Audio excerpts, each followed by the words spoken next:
आज आपण आलो महाराष्ट्र प्रदेश वारकरी संप्रदायाचे प्रदेश अध्यक्ष यांच्याशी एक भेट आणि यांच्याशी चर्चा।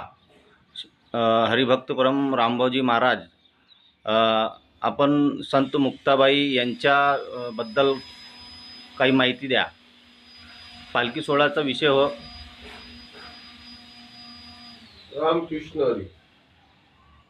संत आदिशक्ती मुक्ताबाई देवस्थान मुक्ताईनगर या ठिकाणून तापी तीरापासून तर चंद्रभागेच्या तीरापर्यंत 550 ते 650 किलोमीटरचा प्रवास असतो। जाण्याकरता आणि येण्या जाण्याकरता जवळजवळ 65 दिवस चा पूर्ण प्रवास असतो।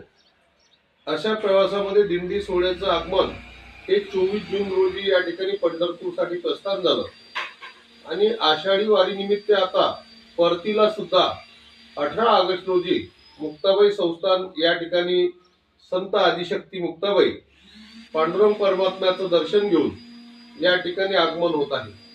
त्या आगमन सोहळ्या निमित्त सर्व भाविकांना माझी अशी विनंती राहते आणि तो आगमन सोहळा मुक्ताईनगर मध्ये इतक्या भव्य दिव्य प्रमाणामध्ये साजरा केला जातो की त्या ठिकाणच्या शाळेचे विद्यार्थी, कॉलेजचे विद्यार्थी आणि महाराष्ट्रामध्ये असणारे वारकरी ज्या ज्या गावाला मुक्काम असतात ते सर्व लोक त्याच्यामध्ये समाविष्ट होते आणि 18 ऑगस्टला यात्रेचं स्वरूप त्या ठिकाणी येते आणि त्यामध्ये महिलांचा दिंडी स्पर्धा असते, पुरुषांची दिंडी स्पर्धा असते, विद्यार्थी वारकरी संप्रदायाचे त्यांची सुद्धा दिंडी स्पर्धा असते आणि गावकरी हे प्रत्येक ठिकाणी 5-5, 10-10 मिनिटाच्या अंतरावर या ठिकाणी सर्व स्वागतासाठी फळ वाटप असेल, बिस्किट वाटप असेल, अनेक वस्तू, जीवनावश्यक वस्तू ह्या वारकऱ्यांसाठी उपलब्ध त्या ठिकाणी मुक्ताईनगरचे लोक करतात आणि यात्रेचं स्वरूप त्या ठिकाणी असते। असा आगमन सोहळा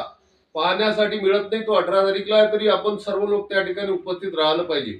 मुक्ताबाईचा अधिकार जो आहे, तुम्ही ना आता मला प्रश्न विचारला की मुक्ताबाईचा अधिकार काय आहे, तर मुक्ताबाईचा अधिकार एवढा आहे की जगद्गुरु तुकाराम महाराज असतील, संत ज्ञानेश्वर महाराज असतील आणि असंख्य पालख्या ह्या ज्या वक्ती त्या पंढरपुरामध्ये येतात तर त्या ठिकाणी नवमीच्या दिवशी संत आदिशक्ती मुक्ताबाईची पालखी आणि दशमीच्या दिवशी सामोरे जाते।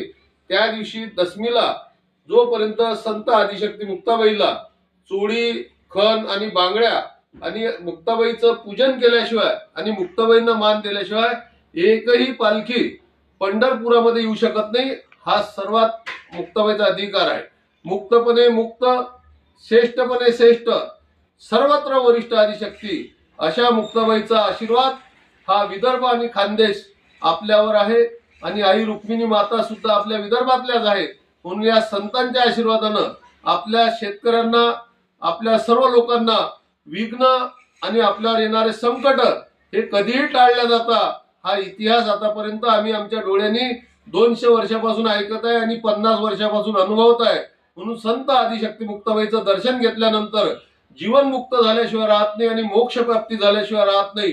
म्हणून संत आदिशक्ती मुक्ताबाईचं आगमन 18 ऑगस्टला होत आहे आणि त्यानिमित्त 16 ऑगस्टला मलकापूर या ठिकाणी सुद्धा भव्य दिव्य स्वागत या ठिकाणी सर्व गावकऱ्यांनी आयोजित केलेलं आहे।